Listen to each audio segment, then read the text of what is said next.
Kelanchal Times, हर खबर पर हमारी नजर। ऐसी तमाम बड़ी खबरों से जुड़े रहने के लिए देखते रहिए आपका अपना चैनल केलांचल टाइम्स। नव पदस्थापित अनुमंडल पदाधिकारी प्रवीण केरकेटा ने सोमवार को अनुमंडल कार्यालय में अपना योगदान दिया। निवर्तमान एसडीओ हरिवंश पंडित से नए एसडीओ ने पदभार ग्रहण किया। नव पदस्थापित एसडीओ ने कहा कि पूरी ईमानदारी, कर्तव्य निष्ठा के साथ मैं जन आकांक्षाओं पर खरा उतरूंगा। एक एसडीओ के रूप में लोगों की हित पहली प्राथमिकता होगी। विधि व्यवस्था के साथ खिलवाड़ करने वालों पर कड़ी कार्रवाई की जाएगी। कार्यालय आने वाले लोग पूर्ण रूप से संतुष्ट होकर यहां से जाएंगे। उन्होंने कहा कि सरकार के कार्यक्रमों के साथ साथ उपायुक्त के दिशा निर्देश पर बेहतर परिणाम देने का प्रयास करूंगा। एसडीओ श्री केरकेटा ने कहा, श्री पाकुड़ में विधायक व्यवस्था और शांति व्यवस्था कायम रखना उनकी पहली प्राथमिकता होगी। आने वाले समय में लोकसभा चुनाव शांतिपूर्ण ढंग से संपन्न हो कराए जाएंगे। मालूम हो कि निवर्तमान सिविल एसडीओ हरिवंश पंडित का स्थानांतरण शिक्षा विभाग में हुआ है।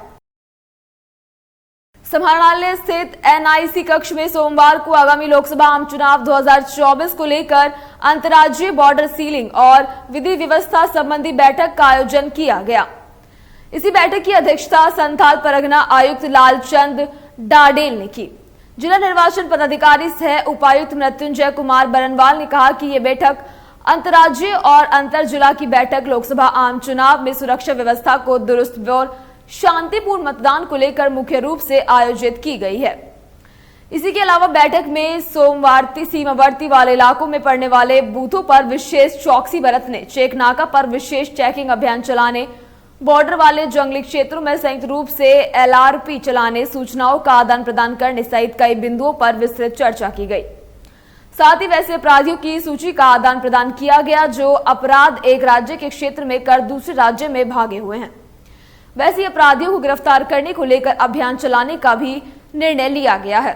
साथ ही लोकसभा आम चुनाव को लेकर सीमावर्ती क्षेत्रों की सुरक्षा व्यवस्था पर बिंदुवार चर्चा की गई ताकि विधि व्यवस्था और सुरक्षा व्यवस्था के व्यापक इंतजाम किए जा सके। इसी के अलावा चुनाव के दरमियान विभिन्न सीमावर्ती के जिलों के बॉर्डर पर क्या समस्याएं हैं और इसके निदान और बिंदुवार चर्चा करते हुए सीमावर्ती इलाकों में विशेष चौकसी भी बरती जाएगी। इसी के अलावा चुनाव के दौरान अशांति फैलाने वाले असामाजिक तत्वों पर संयुक्त रूप से कार्रवाई की जाने की बात भी कही गई है।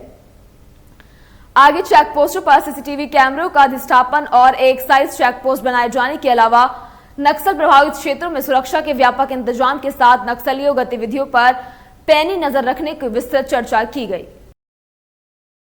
जिला परिषद सदस्य पिंकी मंडल ने उपायुक्त मृत्युंजय कुमार बरनवाल को आवेदन देकर अबुआ आवास में गड़बड़ी की शिकायत की। उन्होंने उपायुक्त को दिए आवेदन में बताया है कि सदर प्रखंड के गंधाईपुर, हीरानंदनपुर, नवादा, कोला जोड़ा, पृथ्वी नगर और चांदपुर में अबुआ आवास योजना के लिए लाभुकों के चयन में बरती गई अनियमितताओं की जांच कर अनियमितता पाए जाने पर चयन को रद्द करते, दोषियों पर कार्रवाई करने पर और संबंधित गाइडलाइन अनुसार योग्य लाभुकों को उक्त आवास योजना का लाभ देने की मांग की गई है।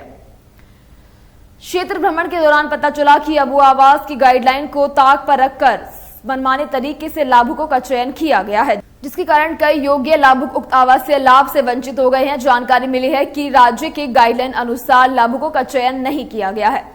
अंदर ही अंदर साठगांठ और साजिश के तहत बिचौलियों के प्रभाव से मनमाने तरीके से अयोग्य लोगों का चयन किया गया है। चयन में अनियमितता बरती गई है। राज्य सरकार के गाइडलाइन के विपरीत ऐसी जानकारी मिल रही है कि हमारे गंधाईपुर पंचायत में अल्पसंख्यक परिवारों को 21 अबुआ आवास और ओबीसी में कई योग्य लाभुक होने के बावजूद केवल 2 ओबीसी परिवार को ही अबुआ आवास योजना का लाभ मिला है, जो अनुचित है।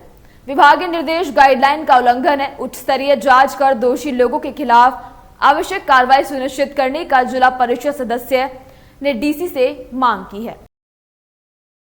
जनता दल यूनाइटेड के जिलाध्यक्ष गौतम मंडल ने सोमवार को नवस्थापित अनुमंडल पदाधिकारी से शिष्टाचार मुलाकात की। इस दौरान जिला अध्यक्ष के क्षेत्र में बेहतर पुलिसिंग व्यवस्था को लेकर पुलिस का सहयोग करने की बात कही। एसडीपीओ ने कहा, सेवा ही पुलिस का लक्ष्य है। क्षेत्र आम जनता के सहयोग से बेहतर पुलिसिंग व्यवस्था कायम की जाएगी। मौके पर जेडीयू के अमन कुमार सहित अन्य मौजूद थे। ऐसी तमाम बड़ी खबरों से जुड़े रहने के लिए देखते रहिए आपका अपना चैनल केलांचल टाइम्स।